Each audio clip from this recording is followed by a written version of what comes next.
أعوذ بالله من الشيطان الرجيم. சபிக்கப்பட்ட ஷைத்தானை விட்டு அல்லாஹ்விடம் நான் பாதுகாப்பு தேடுகின்றேன்.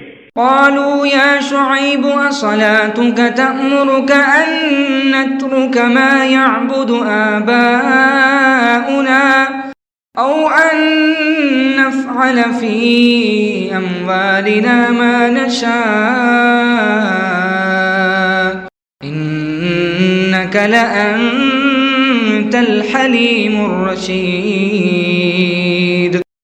அதற்கு அவர்கள், ஷுஐபே, எங்கள் மூதாதையர் வணங்கி வந்தவற்றை நாங்கள் விட்டுவிட வேண்டும் என்றா, அல்லது எங்களுடைய செல்வத்தை எங்கள் விருப்பப்படி பயன்படுத்த எங்களுக்கு அதிகாரம் இருக்கக்கூடாது என்றா உம்முடைய தொழுகை உமக்கு கற்றுத்தருகிறது? உண்மையில் நீர் பெருந்தன்மையும் நேர்மையும் கொண்டவர்தாம் என்று ஏளனமாக கூறினார்கள்.